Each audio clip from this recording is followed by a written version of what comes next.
वहाँ के 50-60 लोग हैं। और आचार संहिता लगा था, क्या परमिशन लिए थे? परमिशन हो गया, परमिशन परमिशन हो सब गया ले ना? लिए कोई हैं। दिक्कत नहीं है? कोई दिक्कत नहीं, परमिशन। बाबा साहब को, संविधान को नहीं मानते, हमारे चैनल के माध्यम से उनको क्या संदेश देना चाहते हैं? कैमरे पर देखिए। वो इस धरती के बोझ हैं जी। बाबा साहब के संविधान को जो नहीं मानेगा, जी। बात समझ रहे हैं ना, जी। जो नहीं मानेगा, जी। अब उसके लिए क्या किया जाए। बाबा साहब का संविधान खुद ही इतना ताकतवर है कि हमें कुछ। ये रैली कहाँ तक जाएगी? सागन तक जाएगी। यहाँ से पैदल जाएंगे? जी, पैदल जाएंगे। पैदल? हाँ। का दादी सब झंडा का ले, केकर झंडा है? अरे बाबा साहब झंडा ले है। बाबा साहब के? हाँ, और का। अच्छा, बाबा साहब की झंडा ले सागन तक आप जाइए? हाँ। अच्छा भैया, चलने के लिए, देश को चलाने के लिए, आम आदमी को हक अधिकार दिलाने के लिए संविधान देने वाले बाबा साहब का आज जन्मदिन है, जन्म दिवस है। और लक्ष्मी कहाँ तक ये रैली जाएगी बाबा साहब का? जहाँ तक जाएगी रैली वहाँ तक जाएंगे। वहाँ तक आप जाएंगे? हाँ। क्या नाम हुआ? गुड्डी। चाची, 50% लोग मना रहे हैं, उन लोगों को मनाना चाहिए या नहीं मनाना चाहिए? अगर आज ये क्या चीज है? झंडा है। केकर झंडा है? बाबा भीम के। ये रैली कहाँ? नमस्कार, अभी हम जनपद जौनपुर में है, ताखा पूरब, ये तहसील सागन पड़ता है। आज 14 अप्रैल है। 14 अप्रैल बाबा साहब अम्बेडकर जयंती मनाया जा रहा है। यहाँ पर तमाम भक्त हैं, मैं उनसे जानने का प्रयास करूंगा। और मौके पर यहाँ पर ग्राम प्रधान भी हैं। का चाची, का हाल चाल बा? ठीक हुआ। ये सब का ले हो? कहाँ तक जाई? सागन तक। सागन तक जाबू? वैसे हाँ। सवारी वारी जाबू की पैदल? पैदल है। अच्छा, हाँ। का नाम है चाची तुम्हारा? चमेला। कहाँ तक ही रैली जाई? सागन। सागन पैदल जाबू? हाँ, पैदल ही जा। अच्छा चाची, एक चीज ही बतावा, बाबा संविधान लिखे रहन, संविधान ये त्योहार पे सिर्फ आप लोग में नहीं है और पूरा भारत के लोग में नहीं है? अब हम पूरा भारत मनाए। पूरे भारत के लोग क्यों नहीं मना रहे? यहाँ तो पूरा भारत बंद है। नहीं, काहे ना है, सब मनावत बा। सब लोग नहीं मना रहे। बाबा साहब जो है कि संविधान को नहीं लिखते तो आज हम और आप यहाँ पर शायद नहीं होते। हाँ सर। हाँ। इसमें लोग जात पात करते हैं, जात पात करना चाहिए या नहीं? नहीं करना चाहिए। नहीं सर, करना। क्या नाम है भैया जी? हमारे चैनल में आपको बहुत बहुत स्वागत है। धन्यवाद भैया। ये बताइए कि आप यहीं से हैं या कहीं और? जी यहीं से हैं। क्या करते हैं आप? पैथोलॉजी चलाते हैं। आज बाबा साहब का जो है कि अम्बेडकर जयंती है, आज इस पे आप कितना खुश हैं? बहुत खुश हैं। बहुत खुश हैं। और एक सवाल ये है कि आज पूरा भारत हमारा बंद है। अगर आज बाबा साहब जो है कि संविधान नहीं लिखते तो शायद आप और हम नहीं रहते। सही बात है। मगर ये बाबा साहब के ऊपर जो है कि 50% लोग जो है कि इस चीज़ को नहीं मानते और जो है कि नहीं 14 अप्रैल के दिन नहीं मनाते हैं, उन लोगों को क्या संदेश देना चाहते हैं? नहीं मनाना चाहिए ना, सबको मनाना। बाबा साहब जात पात तो नहीं देखे थे, संविधान बराबर लिखे थे सबके लिए। जी, सबके लिए लिखे थे। जी। और आज बहुत से लोग नहीं मना रहे भारत में। भारत आज बंद है, सबको अच्छी तरीके से पता है कि आज पूरा भारत बंद है, फिर भी नहीं मना रहे हैं। नहीं मनाना चाहिए ना। मनाना चाहिए जी। सर, चैनल में हमारे स्वागत है आपका। आपके दर्शकों को बहुत बहुत धन्यवाद। दर्शकों को नमस्कार और आपको धन्यवाद। सर, ये आज 14 अप्रैल है, बाबा साहब का ये क्या नाम है, आज यहाँ से रैली निकल रही है ताका पूरब से सागन, तो क्या किस तरीके से यहाँ से निकल रही है? देखिए, बाबा साहब न सिर्फ भारत बल्कि दुनिया की धरोहर हैं और बेशक उन्हें भारत रत्न दिया गया है। मैं समझता हूँ कि वे हकदार हैं विश्व रत्न के।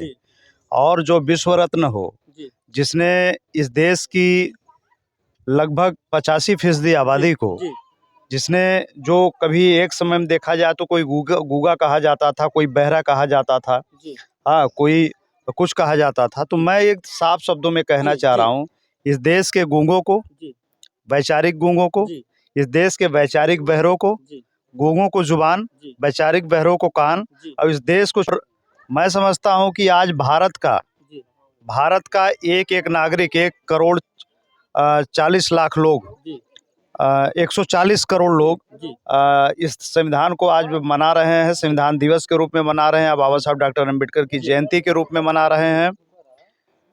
और देखा जाए तो यह आज का जो हम लोगों का उत्सव है, ये हमारे बहुजन समाज का सबसे बड़ा उत्सव है। और ये सिर्फ आप नीला झंडा या हमारा रैली या हमारा काफिला मत देखिए, बल्कि आप ये देखिए कि एक गांव से निकलकर खेत मजदूर किसान परिवार का युवा, माताएं, बहनें और नवजात शिशु से लेकर के बच्चे तक आप देखिए आपके बीच में दिखाई दे रहे हैं। ये जो काफिला होगा, ये जो रैली होगी, ये रैली सिर्फ बाबा साहब की रैली नहीं है, यह रैली है इस देश की अखंडता की, यह रैली है इस देश से जातिवाद समाप्त करने की, यह रैली है इस देश की संप्रभुता को बनाए रखने के लिए, यह रैली है इस देश के संविधान को बचाए रखने के लिए, यह रैली है इस देश के कमेरा समाज को हक और आवाज़ देने की, यह रैली है एक भरोसा समाज को देने के कि समाज का एक एक नागरिक जाति धर्म सब त्याग करके बाबा साहब के नाम पर, देश के संविधान के नाम पर एकजुट है। ये जो रैली है, बेशक अभी आपने सवाल किया हमारी माँ से, हमारी बहनों से कि उन्होंने बताया कि हम पैदल जाएंगे, ये कोई आश्चर्य की बात नहीं है। बाबा साहब ने इस देश को नापा था पगों से, और उनके लिए अगर 4 कदम हमको यहाँ से चल करके किसी संदेश यात्रा को संदेश के रूप में लोग बीच ले जाना हो, तो मैं समझता हूँ ये तो पग चलने की बात है। ज़रूरत पड़ेगी तो हमारा समाज रेंगते हुए भी जाएगा, और बाबा साहब के सपनों का भारत बनाने के लिए हमको जो भी कदम उठाना पड़ेगा, जिस भी अत्याचारी से लड़ना पड़ेगा, जिस भी विचारधारा से लड़ना पड़ेगा, हम बहुजन समाज के लोग एकजुट होकर के उस विचारधारा से लड़ने का काम करेंगे, देश के संविधान के साथ खड़े होने का काम करेंगे। ये रैली बाबा साहब की रैली मत देखिए, ये रैली है भारत की रैली, ये देश है, ये रैली है भारत को एकजुट बनाए रखने की रैली, ये रैली है भारत के एक एक नागरिक को उनका हक अधिकार और दिलाने के लिए ये रैली है। सर ये चीज़ें बताइए कि संविधान के आधार पे लोग क्यों नहीं चलते? मुझे तो नहीं, आपका सवाल ही मुझे गलत लग रहा है। इस देश में एक नागरिक का नाम बता दीजिए जो संविधान के आधार पर न चलता हो। जैसे हमारे चैनल पे मैं अपने पेपर के द्वारा लगातार मैं अपना चैनल चलाता रहता हूं और पेपर छापता रहता हूं। लोग कहते हैं कि बाबा जिस तरीके से संविधान लिखे उस तरीके से हर जगह घुसखोरी चल रही, संविधान के आधार पे जो है कि अधिकारी कर्मचारी नहीं चलते। देखिए, बाबा साहब का संविधान बहुत पारदर्शी संविधान है। आप कहीं बैठ के चोरी कर रहे हो, आप कहीं बैठ के बेविचारी कर रहे हो, कहीं डकैती कर रहे हो, आप अपने इन दुर्गुणों का जो दुर्गुणों का वो है, वो बाबा साहब के संविधान पे नहीं थोप सकते। बाबा साहब का संविधान कभी चोरी की हिदायत नहीं देता है, दुर्गुण करने का इजाज़त नहीं देता है। हाँ, अगर आप ऐसा कुछ करते पाए गए तो उसी बाबा साहब के संविधान के द्वारा जो है, उनके आर्टिकल के द्वारा आपको ठीक भी कर दिया जाएगा। बाबा साहब का संविधान पूर्णतः पवित्र है, साफ है, सुथरा है, और एक एक नागरिक के लिए बराबर का अधिकार देता है। जो कर्म अगर हम बुरा करेंगे, जिस दंड से हम दंडित किए जाएंगे, अगर आप कर्म बुरा करेंगे उसी कर्म से आप दंडित किए जाएंगे। हाँ, बाबा साहब ने कहा था कि देश का संविधान मैं तो ऐसा बनाया हूँ कि आम आदमी को जो है बहुत बेहतरीन स्थान देगा, लेकिन उसका पालन करने वाले लोग अगर गलत होंगे तो देश का संविधान गलत साबित होगा। आज आप समझिए, वर्तमान सरकार उसी पे उतारू है, देश के संविधान के खिलाफ है। देश का संविधान आज गलत हाथों में चला गया है, देश के संविधान का दुरुपयोग किया जा रहा है। आप ये कहिए तो माना जा सकता है। प्रधान जी, क्या हाल चाल है? बढ़िया है। आज कहाँ से कहाँ तक रैली है?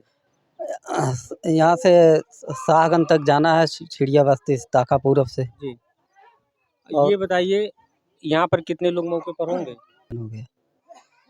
भैया की बात कैसी लगी कमेंट बॉक्स में जरूर राय देना। कल भैया को मैं अपने पेपर पे लाऊंगा। इनकी बात हमें बहुत अच्छी लगी। मैं इनसे कुछ कड़वा सवाल कर लिया कि बाबा साहब के आधार पे जो है कि हर जगह कोई कार्यालय हो, कोई ऑफिस हो, हर जगह घुसखोरी चलती है। उस तरीके से मैं बाबा साहब के बारे में भैया से पूछा तो भैया हमारी मन की बात को बोले और ये भी बोले कि हमारी बात आपकी बात को मैं समझ नहीं पा रहा हूँ। बाकी आप लोग क्या सोचते हैं कमेंट बॉक्स में जरूर राय देना। और कल ये दैनिक जागरण के पहले पेज पर आएंगे भैया। मैं इनसे बहुत बहुत खुश हूँ। क्या कहना चाहेंगे आप? मैं समझता हूँ आज अगर आप बहुजन समाज में जन्म लेकर के पत्रकारिता कर रहे हैं और मेरे इस गांव में जहां आकर के आपने सवाल किया हमारे बहुजन समाज के लोगों से, ये अधिकार भी आपको हमारे देश का संविधान ही देता है। भैया वैसे अगर देखा जाए तो मैं मौर्य कास्ट से हूँ, मगर मैं मौर्य को अपने आप को नहीं मानता। मैं एक इंसान मानता हूँ। मैं पूरे भारत में रिपोर्टिंग करता हूँ। हमारे चैनल पे लोग काम करते हैं। मैं अपने चैनल का खुद मालिक हूँ। मगर आपकी बात से मैंने बहुत खुश हुआ कि मैं हर एक जगह हमारे पास रोज आरोप आता रहता है। महिलाएं बोलती है थाने में घुस चलता है, कहीं घुस चलता है, और बाबा साहब की मूर्ति जो है कि थाने में लगी रहती है। बाबा साहब के ऑफिस जैसे आप जहाँ पे बाबा साहब की मूर्ति लगी रहती है, उन बाबा साहब के सामने घुस पुलिस वाले लेते हैं। तमाम लोग हमारे ऊपर बाबा साहब ने कहा था कि हमें मूर्तियों में मत खोजो, हमें किताबों में खोजो। जब आप बाबा साहब को मूर्तियों में खोजेंगे, मूर्ति इसलिए लगाई जाती है कि एक हमको प्रेरणा मिलती रहे, लेकिन बाबा साहब की असली ताकत पानी हो तो आपको ये कलम और किताब उठानी पड़ेगी। ठीक है, आपने बताया कि मैं मौर्य कास्ट के हूँ। मैं बार बार कह रहा हूँ कि हम बहुजन समाज के लोग हैं, तो बहुजन समाज से बाहर मौर्य कास्ट नहीं होता है। ठीक है, हमारी लड़ाई ही इसी बात को लेकर के, युद्ध जातिवाद के विरुद्ध। ठीक है, मैं किस कास्ट में पैदा हुआ हूँ अभी आप शायद अगर मुझसे पूर्व परिचित नहीं होंगे तो नहीं जानते होंगे। मैंने अपने नाम के आगे से जाति सूचक शब्द को हटा करके विवेक आज़ाद जोड़ लिया। समझ रहे हैं ना, आज़ाद इस देश की अस्मिता है, आज़ादी जिसे बाबा साहब डॉक्टर अंबेडकर ने संवैधानिक दर्जा दिया। समझ रहे हैं ना, तो इसलिए आज़ाद शब्द जोड़ दिया।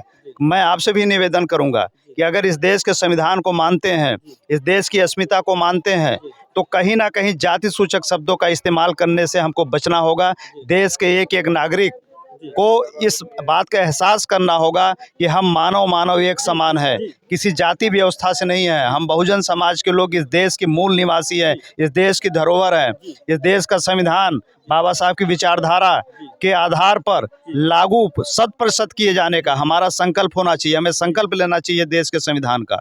भैया आपकी बात से मैं सहमत हूँ, मगर जैसे रही सवाल ये कि ने मैं बाबा साहब को मानता हूँ, और जो है कि आज यही सवाल जो चाची और माई से मैं पूछा भी, वही सवाल आपसे भी पूछ रहा हूँ कि जैसे आज तो भारत बंद है, 50% लोग मना रहे, 50% लोग नहीं मना रहे हैं। कुछ कहते हैं कि मैं ठाकुर हूँ, कुछ लोग कहते हैं मैं ब्राह्मण हूँ, कुछ लोग कहते हैं कि मैं यादव हूँ, कुछ लोग कहते हैं मैं मौर्य हूँ। रही सवाल 1 मिनट, तो उसी मुद्दे पर बोला कि मैं मौर्य हूँ, मगर मैं इंसान मानता हूँ अपने आप को, मैं मौर्य नहीं मानता, मैं इंसान हूँ सिर्फ। देखिए, मैं आपको एक बात बताऊं, जैसे इस देश में जैसे ही आपने सांस लिया, जैसे ही इस देश में आपने आधार कार्ड बनवाया है, जैसे ही इस देश में आपका निर्वाचन कार्ड बना, जैसे ही इस देश में आपने शिक्षा लेनी शुरू करी, जैसे ही इस देश में आपने कोई भी कार्य करना शुरू किया, हर वो कार्य पैदा होने के बाद से आपकी जो भी गतिविधि होगी, जो भी लाभांश आपके इस मानव शरीर को मिलेगा, वो सारा आपको देश के संविधान से मिलना शुरू हो जाता है। तो इस देश का एक भी नागरिक ये कह नहीं सकता है कि कोई फलाना अंबेडकर जयंती नहीं मना रहा है या संविधान नहीं मान रहा है, या कोई भी जाति नहीं कह सकती है। जिस जातियों की आपने बात किया, हालांकि मैं नहीं जानता हूँ कि वो मनाते कि नहीं मनाते, मेरा ये मकसद नहीं है। मेरा मामला ये है कि जिन जातियों का आपने नाम लिया, क्या उनके ऊपर अत्याचार होता है, थाने नहीं जाते हैं? क्या उनके यहाँ मर मुकदमा जमीन का होता है, जुडिशरी में नहीं जाते हैं, न्यायालय में नहीं जाते हैं? जैसे ही आप न्यायालय में गए, जैसे ही आपने थाने में कदम रखा, जैसे ही आपने कलम उठाकर एप्लीकेशन लिखना शुरू किया, तैसे ही इस बात की गवाही हो जाती है कि आप देश के संविधान को मानते हैं और बाबा साहब डॉक्टर अम्बेडकर को मानते हैं। सही। और एक चीज़ और भैया है, आज 14 अप्रैल हमें तो नहीं कहना चाहिए, अगर लोग मानते तो अम्बेडकर की मूर्तियाँ क्यों टूटती? हमारे चैनल पर आप देखेंगे तो महीने में 7-8 मूर्तियाँ तो टूटी रहती हैं, मैं दिखाता हूँ। देखिए, यह देश भारत है, 140 करोड़ की आबादी है। 140 करोड़ की आबादी में कुछ शिक्षित हैं, कुछ अशिक्षित हैं, कुछ पढ़े लिखे हैं, कुछ अनपढ़ हैं, कुछ पढ़े लोग भी हैं। इस देश में तमाम ऐसे लोग हैं जो वैचारिक रूप से कमज़ोर हैं। इस देश में तमाम ऐसे लोग जो बहुत बुद्धिजीवी हैं, तमाम ऐसे लोग हैं जो गोबर भी खाते हैं। ठीक है, तो गोबर खाने वालों की बात पर आकर के कोई विषय नहीं की जाती। बाबा साहब की मूर्ति तोड़ी जा सकती है, उनकी विचारधारा को नहीं तोड़ी जा सकती है, उनकी ताकत को नहीं तोड़ी जा सकती है। बता दीजिए आप मुझे, बाबा साहब की उंगली तोड़कर, बाबा साहब की मूर्ति तोड़ करके क्या हमारे हौसलों को किसी ने तोड़ पाया है? बाबा साहब के संकल्पों को तोड़ पाया है? कभी नहीं तोड़ पाएंगे। सुनिए आप लोग, भैया क्या बोले आप लोग सुनिए। अच्छा भैया, एक चीज ये बताइए कि जो कहने की जरूरत नहीं है, जो बाबा साहब का संविधान नहीं मानेगा उस देश में नहीं रहने पाएगा। बाबा साहब का संविधान जो नहीं मानेगा वो इस देश में नहीं रह पाएगा। भारत में रहना है तो जय भीम कहना है, ध्यान रखिए। भैया की आवाज सब लोग सुनो। रहना है तो बाबा साहब के संविधान को मानना पड़ेगा। नहीं मानोगे तो हम बहुजन समाज के लोग ठीक ठाक कर दिया जाएगा, इसमें कहीं कोई संदेह नहीं है। और जिस दिन अपने पुतारू हो गए तो तुम तो भाई जिंदा हो, संविधान नहीं मान रहे हो, तुम्हारी कब्र से तुम्हारे पुरखों को निकाल कर उनसे संविधान पढ़ा देंगे हम। ये ताकत है हमारी। तो भैया की बात कैसी लगी कमेंट बॉक्स में हमें जरूर राय देना। और बहुत अच्छी बात की है, हमारे दिल की बात की है। रोक दो।